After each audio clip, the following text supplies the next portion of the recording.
Hello students, how are you all.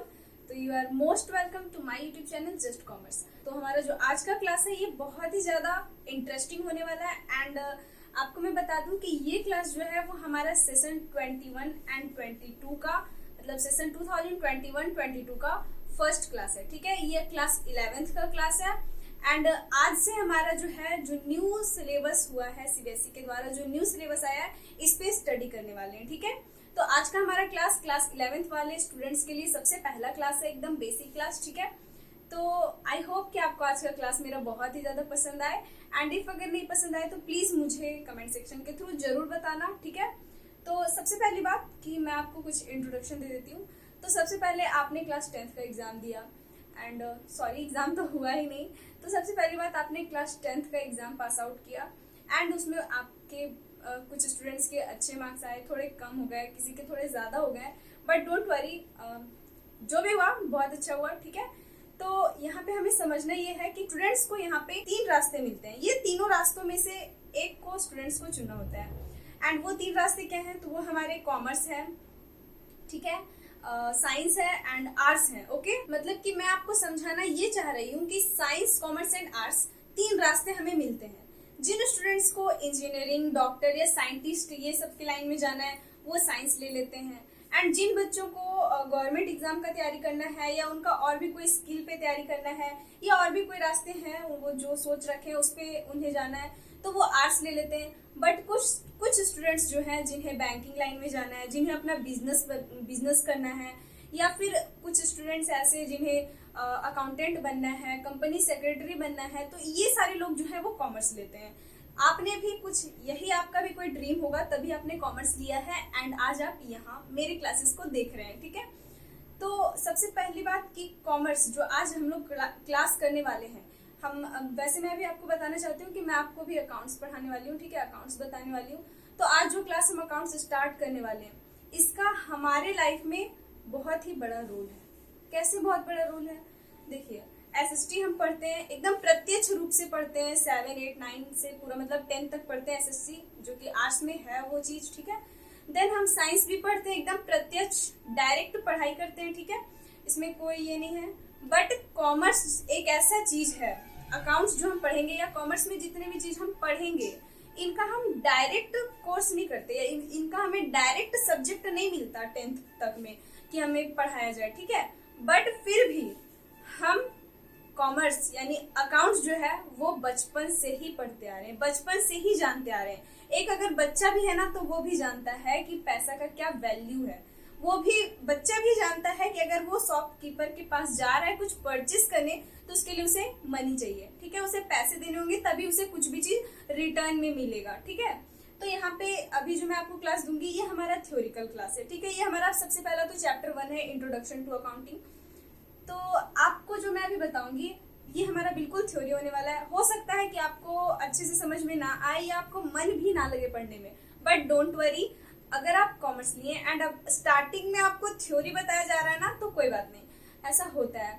हमारा भी 15-20 दिन तक हमने भी थ्योरी पढ़ा था उस टाइम पे एंड मुझे तो कुछ भी समझ में नहीं आता था, मैं रटा करती थी उस टाइम। ठीक है, बट यहाँ पे मैं आपको बिल्कुल ही फैमिलियर वे में समझाऊंगी एंड प्लीज जिस तरीके से मैं समझाऊंगी प्लीज उसी तरीके से समझना एंड अपने माइंड को बिल्कुल ओपन करके बैठना। ठीक है, तभी आपको बहुत ही अच्छे से समझ में आएगा, आपको रटना नहीं पड़ेगा। ठीक है, थ्योरी तो जानना ही पड़ेगा थोड़ा बहुत। आप अगर थ्योरी को नहीं जानेंगे कि अकाउंट्स क्या है, कैसे करते हैं, इसका क्या एडवांटेजेस है, ये सब अगर आप नहीं जानेंगे तो बाद में भी तो आपको प्रॉब्लम होगा ना। इसीलिए मैं ये छोटा छोटा थ्योरी में अभी आपको बता दे रही हूँ एंड आज का ये जो हमारा क्लास है ना ये हमारा पूरा खत्म हो जाएगा, मतलब ये इंट्रोडक्शन टू अकाउंटिंग जो है वो हमारा बहुत ही अच्छे से समाप्त हो जाएगा। ठीक है, तो लेक्चर थोड़ा बड़ा हो गया बट डोंट वरी, चलिए हम स्टार्ट करते हैं। तो सबसे पहले हम यहाँ पे अगर आप सिलेबस देखे होंगे तो टर्म 1 में हमारा एमसीक्यू टाइप क्वेश्चन आता है।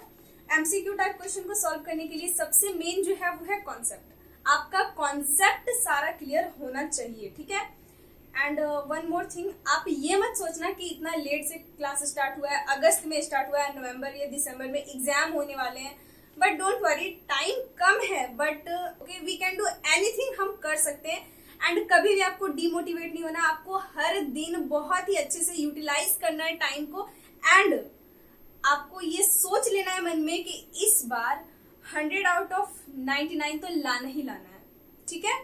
मतलब आप जितना ज्यादा सोचेंगे ना उससे थोड़ा कम ही आता है, इसलिए आप 100 आउट ऑफ 99 सोचिए, बिल्कुल 95 96 तो जरूर आएगा, ठीक है। तो मैं तो अभी आपको कॉन्सेप्ट बताऊंगी, एंड हो सकता है ऐसा कि कॉन्सेप्ट बताने के बाद संडे को मेरा एमसीक्यू से भी रिलेटेड कोई क्लास आ जाए, ठीक है। I will try 100%, okay. अगर मेरे से हो जाता है तो मैं जरूर वो क्लास आपको संडे को प्रोवाइड करूंगी, ओके। तो सबसे पहला जो हमारा है यूनिट 1 है थ्योरिकल फ्रेमवर्क। थ्योरिकल का मतलब थ्योरी, पूरा थ्योरी जिसे हमें इंट्रोडक्शन समझना होगा, ठीक है। तो यहाँ पे हम आज जो चैप्टर पढ़ने वाले वो हमारा चैप्टर नंबर 1 है, इंट्रोडक्शन टू अकाउंटिंग, ओके। इसमें हम कौन कौन से टॉपिक को कवर करेंगे, तो जो टॉपिक को हम यहाँ पे कवर करेंगे वो टॉपिक आपको बोर्ड पे दिख रहा होगा, एंड हमारा जो सिलेबस है ना उस सिलेबस में भी दे रखा है। देखिए यहाँ पे ये जो है यहाँ पे भी हमारा दे रखा है कि हमारा ये टॉपिक आने वाला है, ओके। तो चलिए स्टार्ट करते हैं। सबसे पहली बात कि अकाउंटिंग है, तो आपको मैं पहले समझा देती हूँ। कोई भी पर्सन हो या कोई भी बिजनेस हो, चाहे कोई भी हो, आप, मैं, कोई भी, आपके पेरेंट्स, आपके फैमिली, आपके फ्रेंड्स, कोई भी, अगर कोई भी मनी रिलेटेड लेन देन कर रहे हैं, मनी रिलेटेड लेन देन, यस, पैसे में कोई लेन देन कर रहे हैं, ठीक है। चाहे कोई चीज परचेस किए या कोई चीज सेल किए, किसी से लिए, किसी को दिए, ठीक है। जितना भी मनी रिलेटेड लेन देन किए हैं, उन मनी रिलेटेड लेन देन को आपको एक कॉपी में या एक डायरी में नोट करना है, ठीक है। अगर आप उस मनी रिलेटेड लेन देन को नोट कर रहे हैं अपने कॉपी में, अपनी डायरी में नोट कर रहे हैं, तो वो आपका अकाउंटिंग कहलाता है। आप उसे बुक कीपिंग भी कह सकते हैं। बुक में अपने मनी रिलेटेड ट्रांजेक्शन्स को कीप करना। एंड यहाँ पे वन मोर थिंग, मनी, ठीक है, पैसे। तो अकाउंट्स का अस्तित्व है मनी से, ठीक। मनी का जितना भी काम है सब अकाउंट्स में होने वाला है, सारे काम हमारे अकाउंट्स में होने वाले हैं। अगर मनी खत्म, अकाउंटिंग भी खत्म। समझ में आया? इसका मतलब ये है कि आप यहाँ पे एक्स्ट्रा और भी कोई चीज नहीं लेना। जैसे कि आपने अपने फ्रेंड को गिफ्ट दिया, तो फ्रेंड को गिफ्ट दिया इसे रिकॉर्ड करेंगे, क्या ये मनी रिलेटेड ट्रांजेक्शन है? नहीं। बट आपने गिफ्ट परचेस किया, ये मनी रिलेटेड ट्रांजेक्शन आपके लिए हो सकता है, ठीक है। अगर आप अपने लिए कर रहे हैं तो, अगर बिजनेस के लिए कर रहे हैं तो वो अलग है, बिजनेस अलग होता है, ठीक है। तो सबसे पहला कि अकाउंटिंग क्या है, तो अभी मैंने आपको बताया कि कोई भी मनी रिलेटेड ट्रांजेक्शन्स को रिकॉर्ड करना अकाउंटिंग है, ठीक है। ये तो आपको समझ में आ गया। आई होप कि समझ में आ गया हो। प्लीज मुझे कमेंट सेक्शन में जरूर बताना कि कहाँ कमी रह गया मुझे आपको समझाने में। I will 100% try to improve myself, okay. तो चलिए अब हम चैप्टर की ओर आगे बढ़ते हैं। तो सबसे पहला हमारा यहाँ अकाउंटिंग का कॉन्सेप्ट, अकाउंटिंग क्या है। तो अकाउंटिंग क्या है, मैं बोर्ड पे लिख दूं या फिर बोल के बता दूं? ऑनलाइन क्लास तो है नहीं जो मैं आपसे पूछ रही हूँ, तो मैं यहाँ पे बोर्ड पे लिख देती हूँ and then we will discuss about that. तो यहाँ पे सबसे पहला हमारा अकाउंटिंग क्या है, ठीक है। अकाउंटिंग का क्या कंसेप्ट है, अकाउंटिंग कॉन्सेप्ट्स, ओके। तो अकाउंटिंग क्या है, तो सबसे पहली बात, accounting is a process. Accounting is a process, मैं यहाँ पे लिखती हूँ, accounting is a process of recording. Accounting is a process of recording, classifying, measuring. इसका मतलब क्या है कि अकाउंटिंग एक प्रोसेस है। प्रोसेस आपको ये रटना ना पड़े इसलिए मैं आपको इसे अच्छे से बता देती हूँ। मुझे तो रटना पड़ा था बट आपको ना रटना पड़े, ठीक है। बहुत ज्यादा प्रॉब्लम होता है रटने से, एंड रटने से आप खुद के लिए और भी ज्यादा प्रॉब्लम क्रिएट कर लेते हैं, या और भी चीज रटने से चीजें और भी ज्यादा कॉम्प्लिकेटेड हो जाती है समझने के लिए, ठीक है। तो यहाँ पे क्या है, accounting is a process. Process, what is the meaning of process? तो प्रोसेस का मतलब प्रक्रिया। प्रक्रिया क्या होता है? प्रक्रिया मतलब एक काम किए, फिर एक काम किए, फिर एक काम किए। इट मीन्स कि आपको यहाँ से मतलब लेट से कि मुझे यहाँ से चल के बाहर जाना है, तो पहला स्टेप मैं लूंगी एंड देन मैं दूसरा स्टेप लूंगी, ओके। तो ये स्टेप पहला, ये पहला प्रक्रिया था, मतलब पहला काम था। फिर दूसरा स्टेप लिए, दूसरा काम, फिर तीसरा स्टेप लिए, तीसरा काम, ठीक है। तो एक काम किए, फिर उसके बाद आपको मान लीजिए कि यहाँ आपको जाना है एंड यहाँ तक जाने के लिए आपने यहाँ पे आप गए, ठीक है। एंड यहाँ पे गए आप, तो ये आपका पहला एक काम हो गया। फिर आपको यहाँ जाना है, तब दूसरा काम, फिर आपको यहाँ जाना है, तीसरा, देन आप यहाँ पहुंच पाएंगे, ठीक है। तो ये आपका प्रक्रिया हो गया। तो अकाउंट्स भी ऐसे ही है, अकाउंटिंग भी यही है, ठीक है। कुछ लोग इसे अकाउंट्स बोलते हैं यही है, आपको अकाउंटिंग करने के लिए बहुत सारे प्रोसेस से आपको गुजरना पड़ता है, बहुत सारे कामों को करना पड़ता है। एंड वो काम यहाँ पे कुछ दे दिया गया है। पहला है रिकॉर्ड करना। रिकॉर्ड करना मतलब वही जितना भी मनी रिलेटेड ट्रांजेक्शन हुआ उसे बुक में लिखना, ठीक है। देन है आपका क्लासीफाई करना। क्लासीफाई का मतलब क्या है, पता करना कि ये बिजनेस रिलेटेड या मनी रिलेटेड ट्रांजेक्शन है भी या नहीं, ठीक है। आपने किसी को पे किए, मनी में पे किया, यस।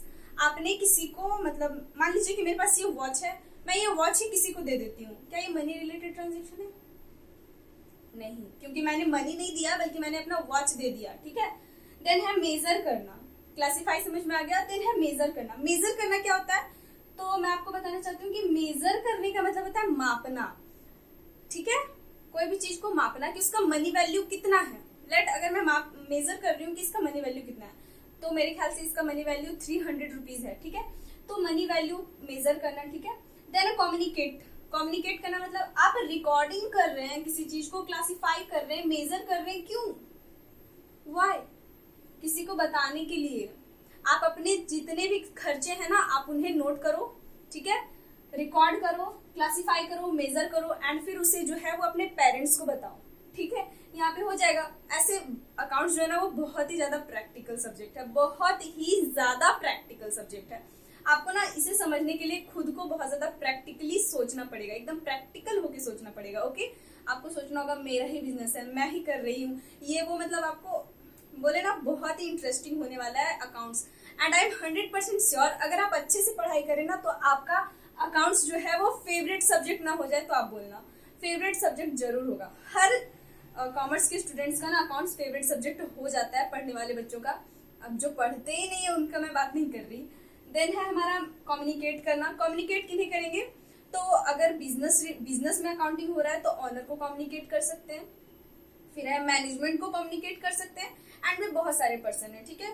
एंड ऐसे भी अकाउंट क्या है, तो अकाउंटिंग जो है वो बिजनेस का लैंग्वेज भी कहलाता है। Language, yes, language. लैंग्वेज मतलब जो माध्यम जिसे हम अपनी बातों को दूसरों तक पहुंचाते हैं, तो यहाँ सेम है, it is language of business. Business का ये लैंग्वेज है, ये अपनी बातों को बिजनेस के ऑनर तक, मैनेजमेंट तक पहुंचाता है, ठीक है। देन है हमारा communicating financial transactions of a business. Financial transactions तो अभी आपको मैंने बता दिया, वही ट्रांजेक्शन्स जो मनी में होते हैं उन्हें हम फाइनेंशियल ट्रांजेक्शन्स बोलते हैं, ओके, ऑफ अ बिजनेस, किसी बिजनेस के, ओके। आई होप कि आपको ये बहुत ही अच्छे से समझ में आ गया। And one more thing, accounting आया कहाँ से?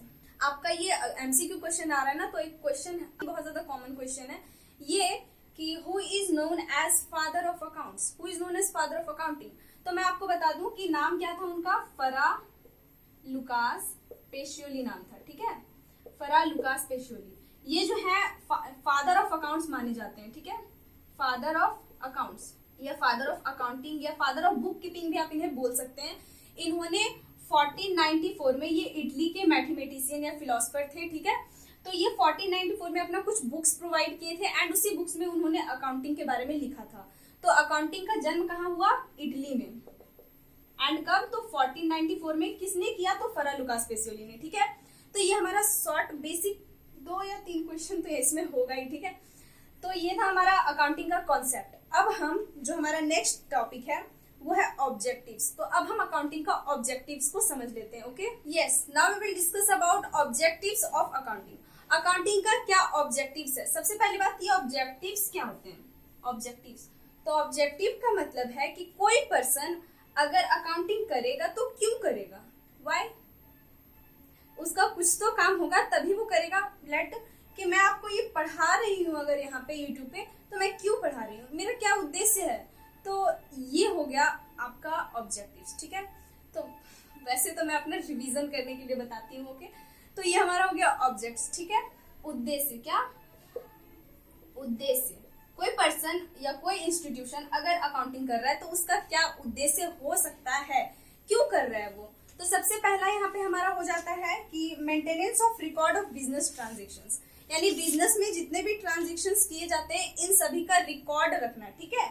तो यहाँ पे हमारा क्या है, मेंटेनेंस ऑफ रिकॉर्ड, ठीक है, रिकॉर्ड रखना, जितना भी बिजनेस ट्रांजेक्शन हो रहा है ना उन सभी का रिकॉर्ड रखना। Maintenance of record of business transactions, okay. Transactions आप फुल में लिख लेना, ठीक है।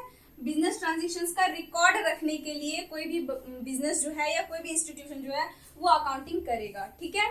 देन है हमारा यहाँ पे और भी क्या हो सकते हैं, आप खुद ही सोचिए मन में क्या क्या उद्देश्य हो सकता है। तो यहाँ पे ये हो गया प्रॉफिट एंड लॉस का पता करना, यस प्रॉफिट एंड लॉस, ठीक है। Calculation of profit and loss, calculation of profit and loss, मैं प्रॉफिट एंड लॉस को शॉर्ट में PL लिख देती हूँ, ओके। आई होप कि आपको समझ में आ जाए। एंड इफ अगर आपको नहीं समझ में आ रहा है ना, तो मैं इसका जो मैंने हैंड रिटन नोट्स खुद से तैयार किया है, प्रिपेयर किया है आपको क्लास में बताने के लिए, मैं उसे PDF में मतलब कि मैं उसे डिस्क्रिप्शन में दे दूंगी, ओके। तो ये हो गया हमारा। देन है हमारा थर्ड नंबर, उसमें क्या है, तो देन है to ascertain the financial position of a business, yes business का फाइनेंशियल पोजीशन पता चलता है। फाइनेंशियल पोजीशन अकाउंटिंग करने से पता चलता है कि बिजनेस को कितना प्रॉफिट हो रहा है, अगर लॉस हो रहा है ना तो कितना लॉस हो रहा है, किस वजह से हो रहा है, ये सारी बातें हमें पता चलता है अकाउंटिंग करने से। एंड ये सारी बातों को पता करने से हमें उसका फाइनेंशियल पोजीशन भी पता चलता है कि बिजनेस फायदे में जा रहा है या लॉस में जा रहा है, क्या हो रहा है बिजनेस के साथ, ये पता चलता है, ठीक है। तो मैं यहाँ पे इसे लिख देती हूँ, ओके। देन हमारा 4 नंबर पॉइंट आता है, बिजनेस का फाइनेंशियल पोजीशन पता करने के बाद हमारे क्या है, providing accounting information to its users, yes. अभी मैंने आपको बताया क्या, अभी मैंने आपको बताया कि आप कम्युनिकेट करेंगे, रिकॉर्ड करेंगे, सॉरी अभी मैंने आपको बताया कि आप मेजर करेंगे, रिकॉर्ड करेंगे, आइडेंटिफाई करेंगे, क्यों, व्हाई। तो फिर मैंने आपको बताया था कि आप उसे किसी के तक पहुंचाएंगे, या हो सकता है वो यूजर जो है वो ऑनर हो बिजनेस का, या फिर हो सकता है कि वो मैनेजमेंट वाले हो, ठीक है। तो वो भी है, आपको जो ट्रांजेक्शन, आपको जो इन्फॉर्मेशन मिलेगा उसे यूजर्स तक कम्युनिकेट करना, ठीक है। मैं यहाँ लिख देती हूँ, to providing accounting information, okay. Then है हमारा यहाँ पे 5 नंबर, और भी ज्यादा है, और भी है उद्देश्य हमारे, ऐसा इतना ही नहीं है। अकाउंटिंग फैसिलिटेट डिसीजन मेकिंग, यानी अकाउंटिंग करने से हमें डिसीजन लेने में आसानी हो जाता है। पता चलेगा कि लॉस हो रहा है या प्रॉफिट, मतलब हमें अगर पता चलेगा कि प्रॉफिट कितना हो रहा है, लॉस कितना हो रहा है, एंड उसे और बढ़ाना है, घटाना है, क्या करना है, ये अकाउंटिंग से ही तो पता चलेगा ना। हमें पता ही नहीं है कि हमारे बिजनेस में हो क्या रहा है, तो हम उसमें क्या चेंजेस करेंगे, आप ही बताइए। कोई चेंजेस हो सकती है क्या, नहीं हो सकती। इसीलिए उसे चेंजेस को करने के लिए हमें अकाउंटिंग करना बहुत ही इंपॉर्टेंट है। तो फैसिलिटेट मैं लिख देती हूँ अकाउंटिंग, ओके। देन है हमारा और भी है, टू मीट लीगल रिक्वायरमेंट्स, यानी कि अगर आप कोई बिजनेस स्टार्ट किए हैं एंड बाय द वे आपसे गवर्नमेंट या आपके कम्युनिटी के जितने भी पुलिस मेंबर्स हैं या कोई भी, ठीक है, जो रेगुलेटरी बॉडीज, ये आपसे आपके बिजनेस के बारे में पूछे, जानकारी मांगे, तो आप कैसे देंगे जानकारी। आपके पास अगर कोई जानकारी होगा ही नहीं, तो अकाउंटिंग करने से आपको जानकारी मिलता है, एंड ये जानकारी आप अपने बिजनेस के मतलब ऑनर को देते हैं, या जो भी पर्सन आपसे इसके बारे में जानकारी मांगता है, आप उसे आसानी से दे सकते हैं, यस बहुत आसानी से आप दे सकते हैं अगर आप अकाउंटिंग कर रहे हैं तो मैं यहाँ पे लिख देती हूँ 6 नंबर में, ये हमारा हो जाएगा to meet legal requirements, okay, to meet legal requirements. मेरा राइटिंग अगर आपको नहीं समझ में आ रहा है तो please I am really very sorry, तो आप इसका स्क्रीनशॉट ले सकते हैं। ये हमारा कुछ ऑब्जेक्टिव्स है अकाउंटिंग का, एंड अभी हमारा क्लास खत्म नहीं हुआ, अभी बहुत है। तो अब हमारा जो टॉपिक है वो है एडवांटेजेस ऑफ अकाउंटिंग, ठीक है। तो एडवांटेजेस ऑफ अकाउंटिंग मैं यहाँ पे अब बोर्ड पे लिख देती हूँ, एंड देन मैं उसे आपको समझा दूंगी, ठीक है। तो आई होप कि मैं इसे अब क्लीन करके इस पे एडवांटेजेस एंड लिमिटेशंस को लिख सकूं, ओके। सो यहाँ पे मैंने अकाउंटिंग का कुछ एडवांटेजेस को लिख दिया। अभी हमने अकाउंटिंग का ऑब्जेक्टिव्स को जाना, उद्देश्य को जाना कि अब एक बिजनेस क्यों करे अकाउंटिंग अगर करे तो, ठीक है। बट अब हम जानेंगे कि अकाउंटिंग का क्या एडवांटेज है। अगर कोई बिजनेस अकाउंटिंग कर रहा है तो उसे क्या क्या प्रॉफिट मिल रहा है, क्या क्या लाभ उन्हें मिल रहा है, ठीक है। एडवांटेजेस का मतलब है यहाँ पे लाभ, ठीक है। तो यहाँ पे एडवांटेजेस का मतलब क्या है, लाभ। तो कोई बिजनेस अगर कर रहा है अकाउंटिंग तो उसे क्या लाभ मिलेगा, ठीक है। तो देखिए यहाँ पे क्या है, accounting helps in ascertaining the profit and financial position. अभी जैसे कि मैंने ऑब्जेक्टिव्स में आपको बताया कि एक पर्सन जो है अगर अपने बिजनेस में अकाउंटिंग कर रहा है तो वो उससे उसका प्रॉफिट पता चलता है, बिजनेस का फाइनेंशियल पोजीशन पता चलता है, ठीक है। वो उद्देश्य था उसका एंड उसे मिल गया करने से, देखिए लाभ में उसे मिल गया, ठीक है। तो देखिए accounting helps in ascertaining profit and financial position of a business. Profit हो रहा है, लॉस हो रहा है, कितना हो रहा है, क्या हो रहा है, किस वजह से हो रहा है, ये पता चलता है। देन है फाइनेंशियल पोजीशन पता चलते हैं। फाइनेंशियल पोजीशन का मतलब कि अकाउंटिंग करने का क्या मतलब, पोजीशन कैसा है बिजनेस का, अच्छा है खराब है, उसे क्या क्या चेंजेस करने चाहिए, ये सारे, ठीक है। देन है हमारा accounting acids in managing the business. Accounting information जो तैयार होता है उसे जो है वो बिजनेस के वेरियस यूजर्स तक पहुंचाते हैं, बिल्कुल पहुंचाते हैं। एंड उसका मैनेजर क्या करेगा, उस अकाउंटिंग इंफॉर्मेशन का उसे देखेगा, उसे स्टडी करेगा कि इसमें क्या क्या चेंजेस करने हैं, एंड देन वो उस हिसाब से हमारे बिजनेस के लिए वो रूल बनाएगा या हमारे बिजनेस में कुछ चेंजेस करेगा, ठीक है। तो मैनेज करने में हेल्प करता है। देखिए मैं इंपॉर्टेंट पॉइंट्स को अंडरलाइन कर दे रही हूँ, ओके। देन है third number point, accounting provides systematic record of business transactions. Yes, it's very known thing. Accounting जो है वो सिस्टमैटिक रिकॉर्ड तैयार करता है। Systematic record, what is the meaning of systematic, मतलब सिलसिलेवार तरीके से, क्रमबद्ध तरीके से, ठीक है। मान लीजिए कि अगर 1 मंथ के अंदर आपका ट्रांजेक्शन 2 को हुआ, 5 को हुआ, 6 को हुआ, 8 को, 20 को, 30 को हुआ, ठीक है। तो यहाँ पे ये हो गया, तो आपका जो रिकॉर्डिंग होगा ना ट्रांजेक्शंस का, वो इंक्रीजिंग ऑर्डर में होगा। पहले 1 तारीख को हुआ तो 1 का, फिर 2 को हुआ तो 2 का, 3 को हुआ तो 3 का, इस तरीके से रिकॉर्ड किया जाएगा, ठीक है। तो यहाँ पे accounting provide systematic record of business transactions. I hope कि आपको ये लाइन समझ में आ गया हो।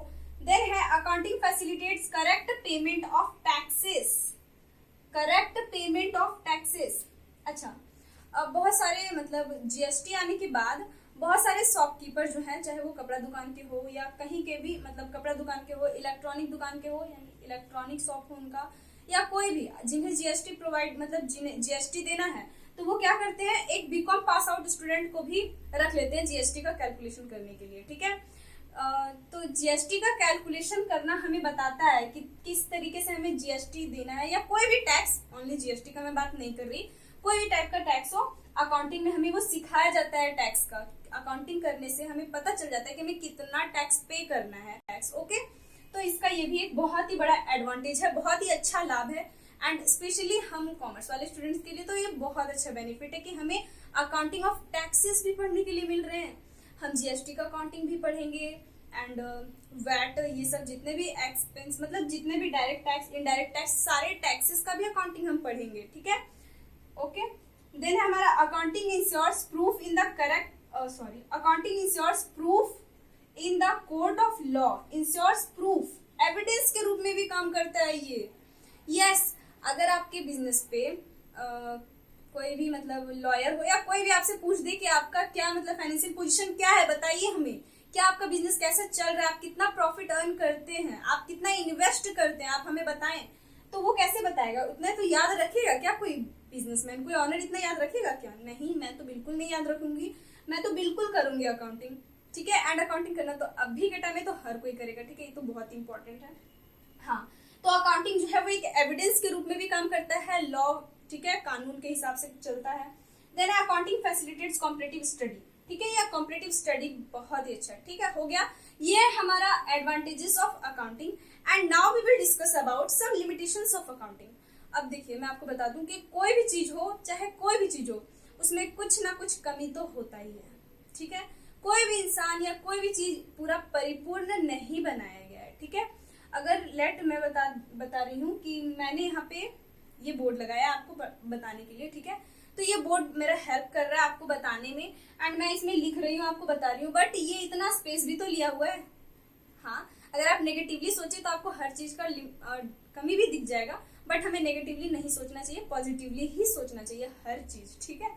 तो ये हो गया हमारा। तो अब हम थोड़ा सा इसका लिमिटेशंस को जान जाते हैं। ज्यादा बड़ा बड़ा लिमिटेशन नहीं है, बट फिर भी लिमिटेशंस तो हैं, क्योंकि हर चीज का 2 पहलू है, एक अच्छा एक बुरा। तो अच्छाई हम अब जान गए, इसका हम इसका लाभ जान गए, उद्देश्य जान गए, एंड अब हम जानेंगे कि इसमें क्या कमी है, ठीक है। तो चलिए अब हम देखते हैं। तो मैं इसे इरेज कर देती हूँ, एंड मैं अगेन यहाँ पे नीचे लिमिटेशंस को लिख देती हूँ, एंड मैं आपको उसे समझा दूंगी, ओके। सो यहाँ पे मैंने कुछ लिमिटेशंस को लिख लिया अकाउंटिंग के। लिमिटेशंस मतलब कमी आप बोल सकते हैं, या फिर आप सीमा बोल सकते हैं। सीमा, लड़की वाली सीमा नहीं, वो मत समझना, मतलब एक बॉर्डर, ठीक है, मतलब आप सीमा आप समझ जाइए, मतलब कुछ कमी, ठीक है। तो अकाउंटिंग का क्या क्या कमी है अब हम इसे समझ लेते हैं। ठीक है, तो सबसे पहले यहाँ क्या लिखा है, accounting is not fully exact. Accounting जो है वो फुल्ली एग्जैक्ट एकदम सही नहीं होता है। ठीक है, क्या यहाँ पे लिखा है, इनकम्प्लीट रिकॉर्ड, मैंने और करके इनकम्प्लीट रिकॉर्ड लिख दिया। इसका मतलब ये है कि अकाउंटिंग हमेशा जो है आपको कंप्लीट रिकॉर्ड प्रोवाइड नहीं करता है। लेट एग्जांपल से हम समझते हैं कि आपका कोई शॉप है एंड आपने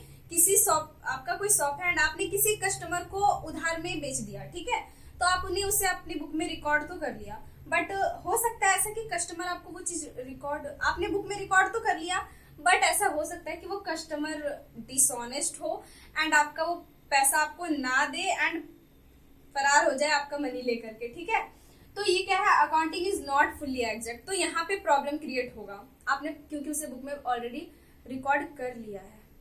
ओके, देन है हमारा इग्नोर प्राइस चेंजेस। अकाउंटिंग जो है वो प्राइस में हुआ चेंज को इग्नोर कर देता है। क्यों, इसमें क्या लिखा है, बेस्ड ऑन हिस्टोरिकल कॉस्ट। इसका मतलब ये है कि एग्जाम्पल से समझते हैं, इसे बेटर समझेंगे।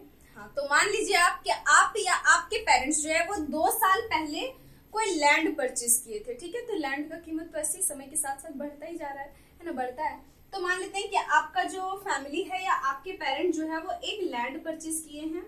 ठीक है, एक प्लॉट परचेज किए एंड उसकी कीमत जो है वो उस टाइम 2 लाख रुपीज थी। यानी कि आपने जो है वो जो ये प्लॉट परचेज किया ना वो 2 लाख रुपीज में परचेज किया, बट नाउ अभी इसकी कीमत क्या हो गई, तो मान लेते हैं कि अभी इसकी कीमत जो है वो 4 लाख रुपीज हो गए हैं। ठीक है, 4 लाख रुपीज। तो यहाँ पे समझना ये है कि अगर अभी हम अकाउंटिंग कर रहे हैं तो हमें ये वाला अमाउंट लेना चाहिए, प्रेजेंट वाला अमाउंट लेना चाहिए, बिल्कुल, बट नहीं।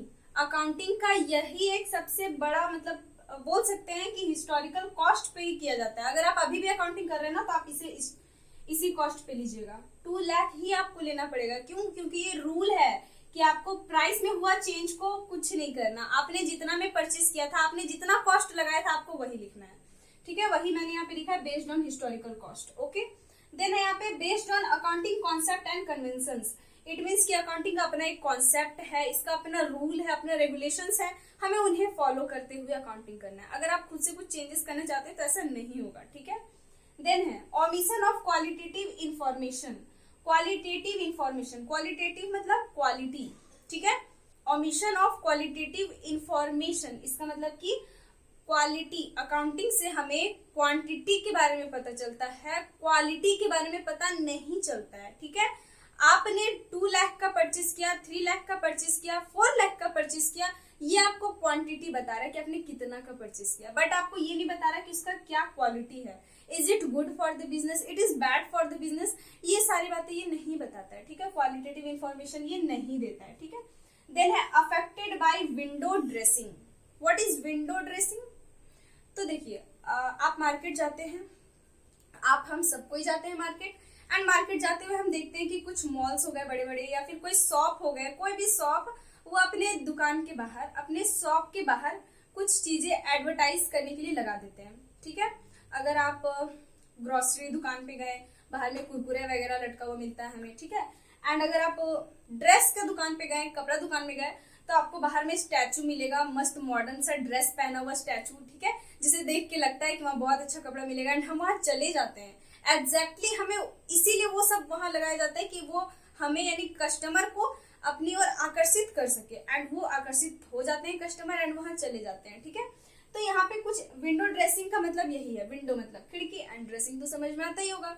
हाँ, तो यहाँ पे विंडो ड्रेसिंग कुछ कंपनियां जो है वो ऐसे ही करते हैं, हमें ऊपर से दिखावा देते हैं। ठीक है, ऊपर से हमें बताते हैं, दिखाते हैं, जताते हैं, जो भी आप बोले वो हमारा विंडो ड्रेसिंग कहलाता है। देन है अनसुटेबल फॉर फोरकास्टिंग।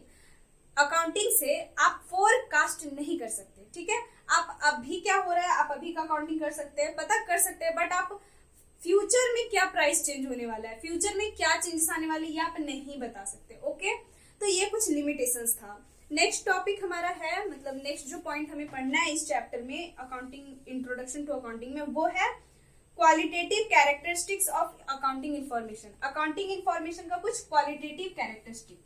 अभी मैंने आपको क्वालिटेटिव का मतलब बताया ना, गुणात्मक यानी गुण, उसका क्या गुण है ये। ठीक है, ये हमारा सिलेबस है। मैं इसी से आपको बता रही हूँ जो क्लास 11th का सिलेबस है। अगर आप सिलेबस को नहीं देखे तो मैंने क्लास 11th एंड 12th का बोथ टर्म 1 एंड टर्म 2 का सिलेबस अपने चैनल पे डाल दिया है, आप वहां से देख सकते हैं। आपको जिसका भी पसंद आए, बट आप सिलेबस को जरूर पता कर लेना, एक बार देख जरूर लेना, ठीक है। तो यहाँ पे हमारा क्या है, देन है qualitative characteristics of accounting information. मैं यहाँ पे लिख देती हूँ, ओके।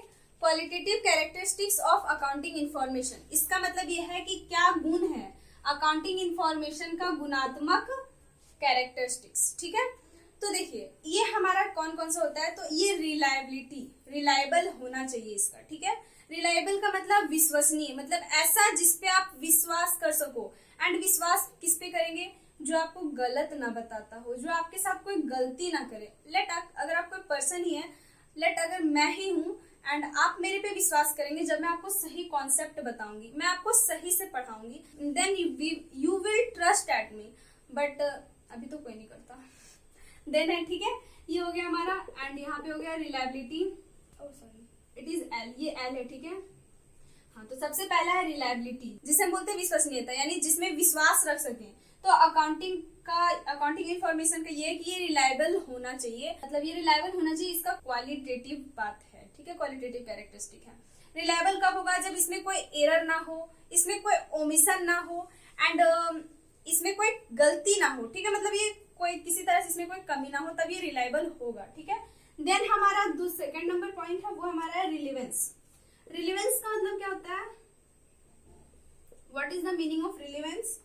तो रिलेवेंस का मतलब है कि जिसका कोई अर्थ हो, जिससे समझ में आए, अर्थपूर्ण होना चाहिए, ठीक है। देन उद्देश्यपूर्ण, उपयोगी, ये सब हमारा रिलेवेंस कहलाता है। यानी अकाउंटिंग इन्फॉर्मेशन का कोई अर्थ होना चाहिए, जो आपको समझ में अर्थ होना चाहिए, ठीक है। इसका कोई उद्देश्य होना चाहिए, उपयोगी तो होना ही चाहिए, मतलब ये काम के लायक होना चाहिए। ऐसे नहीं कि आप बना दिए अकाउंटिंग इन्फॉर्मेशन, तैयार कर दिया एंड उसका कोई काम नहीं, फिर तो वो गलत हो जाएगा, फिर वो क्वालिटी कैरेक्टरिस्टिक है ही नहीं उसका, ठीक है। देन है हमारा थर्ड नंबर, जो कि है अंडरस्टैंडेबिलिटी, यानी कि वो समझ में आना चाहिए। कोई भी पर्सन अगर मतलब जिसे अकाउंटिंग का नॉलेज हो, वो पढ़े एंड समझ जाए, ठीक है। तो मैं यहाँ पे लिख देती हूँ अंडरस्टैंडेबिलिटी, ओके। देन है हमारा सबसे लास्ट पॉइंट, वो है कंपेरेबिलिटी। सॉरी, प्रोनाउंसिएशन में थोड़ा मिस्टेक हो सकता है मेरा, ठीक है। तो यहाँ पे दूसरा जो फोर्थ नंबर पॉइंट है वो है कंपेरेबिलिटी, ठीक है, यानी जिसे आप कंपेयर कर सकते हैं आसानी से। आप उसे पिछला साल का अपना अकाउंटिंग इन्फॉर्मेशन से इस साल का अकाउंटिंग इन्फॉर्मेशन को आसानी से कंपेयर कर सकते हैं, ठीक है। ये हो गया हमारा qualitative characteristics of accounting information. Then है हमारा यूजर्स ऑफ अकाउंटिंग इन्फॉर्मेशन। ये पॉइंट इससे पहले था, बट कोई बात नहीं। अगर आपके पास है सिलेबस तो आप प्लीज देखना सिलेबस में, ठीक है। वही सिलेबस है जो सीबीएसई का ऑफिशियल वेबसाइट पे डाउनलोड किया था मैंने, ठीक है। तो यहाँ पे हुआ क्या, इसके बाद हमारा आ जाता है, आई होप कि आपने इसे नोट कर लिया। तो अब हम समझते हैं यूजर्स ऑफ अकाउंटिंग इन्फॉर्मेशन। कौन कौन से यूजर हैं, आप जो अकाउंटिंग कर रहे हैं उसे कौन यूज करेगा, आप क्यों कर रहे हैं इतना मेहनत, हम क्यों कोई पर्सन इतना मेहनत, उसका कोई तो गुण होना चाहिए, कोई तो उसे यूज करे तभी तो।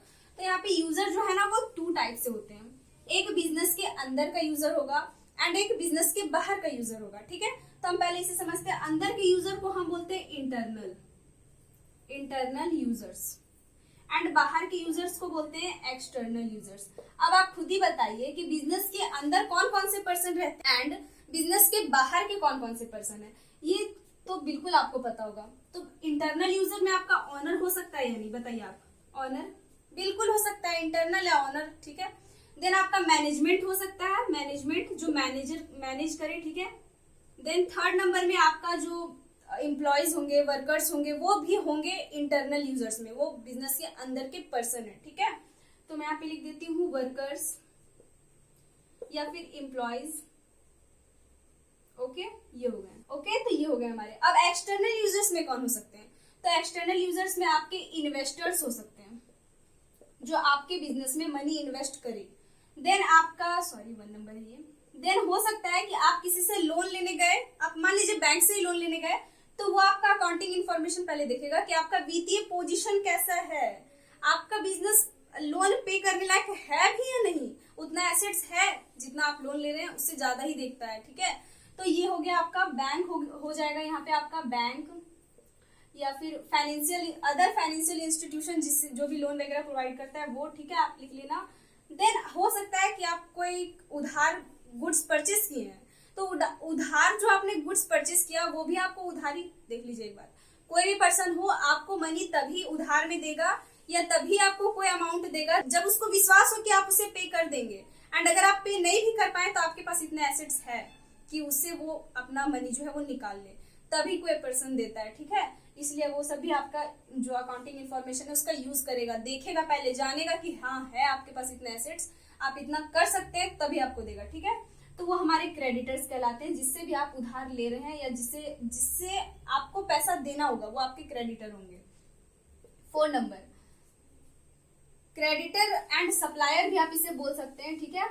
4 नंबर हो सकता है आपका, अगर बाहर से कोई मजदूर आ रहा है काम करने के लिए आपके बिजनेस में, आपके बिजनेस का नहीं है वो बस 1-2 दिन काम के लिए आया था, तो हो सकता है कि कोई चेक करे। ऐसे इंडिया में जनरली वर्कर्स लोग ज्यादा मतलब नहीं रखते ये सब चीजों से, बट अगर कोई पढ़ा लिखा पर्सन आ रहा है तो बिल्कुल चेक करेगा, ठीक है। एंड अब कौन हो सकते हैं, तो मैं अभी इसे नहीं लिखती हूँ, ठीक है, ये थोड़ा एक्सेप्शन में है। देन हो सकता है कि गवर्नमेंट आपसे मांगे आपका फाइनेंशियल पोजीशन, ठीक है, तो आप यहाँ पे गवर्नमेंट लिख सकते हैं, ठीक है। एंड गवर्नमेंट या फिर आप अदर रेगुलेटरी बॉडीज भी बोल सकते हैं, ठीक है। And 5 number, other regulatory agencies आप लिख दीजिए यहाँ पे, ठीक है। एंड 6 नंबर में क्या, अदर्स, कोई भी पूछ सकता है हमसे, मतलब अगर आपका बिजनेस है तो कोई भी पूछ सकता है आपका क्या पोजीशन है, आप कितना अर्न कर लेते हैं, आप कितना इन्वेस्ट करते हैं, ये सारे सवाल जवाब तो होंगे अगर आपका बिजनेस होगा तो, ठीक है। तो ये हमारा यूजर्स हो गया अकाउंटिंग इन्फॉर्मेशन का, ठीक है। देन आपका एक टॉपिक है role of accounting in business, business में अकाउंटिंग का क्या रोल है। तो अब आपको पता चल गया होगा कि क्या रोल है बिजनेस में अकाउंटिंग का, पता चल गया ना। इससे हमें बिजनेस अकाउंटिंग करने से हमें बिजनेस का फाइनेंशियल पोजीशन पता चलता है, जो कि बहुत बड़ा सर्विस दे रहा है हमें, ठीक है, ये बहुत ही अच्छा है। अकाउंटिंग करने से हमें बिजनेस में होने वाले प्रॉफिट एंड लॉस का पता चलता है। अकाउंटिंग करने से हमें बिजनेस में होने वाले चेंजेस को पता करने में सहायता मिलती है। अकाउंटिंग करने से हमारा मैनेजमेंट सुधरता है, मैनेजर जो है वो अच्छा एक डिसीजन ले पाते हैं, ऑनर बिजनेस को बड़ा कर पाते हैं और फैला पाते हैं, ठीक है। तो रोल इन अकाउंटिंग का आप खुद से कर लेना, मतलब लिख लेना। आई होप कि इतना बताने के बाद आप रोल ऑफ अकाउंटिंग तो खुद से कर ही लेंगे। एंड इफ अगर आप नहीं कर पाए तो प्लीज मुझे कमेंट सेक्शन में बताना, मैं फिर उससे रिलेटेड भी एक क्लास आपको दे दूंगी। तब तक के लिए यहीं पे हमारा क्लास खत्म होता है। आई होप कि आपको क्लास बहुत अच्छे से समझ में आ गया। एंड वन मोर थिंग यहाँ पे ये है कि मैं क्लास 11th एंड 12th का अकाउंट्स से रिलेटेड वीडियोस को अपलोड करूंगी। मैं एक दिन 11th क्लास का अपलोड करूंगी एंड एक दिन 12th क्लास का अपलोड करूंगी, ठीक है। तब तो बीच में आप सभी को जो एक दिन का गैपिंग मिलने वाला है ना, उसमें आपको क्या करना है, तो जो मैंने बताया उसे आपको रिवाइज करना है। आपको इससे आप अगर मेरे से पढ़ रहे हैं या कहीं से भी पढ़ रहे हैं तो पढ़ने के बाद आपको आपका बुक रीड करना है। क्यों? क्योंकि एमसीक्यू क्वेश्चंस आ रहे हैं, ठीक है। कॉन्सेप्ट क्लियर होना चाहिए।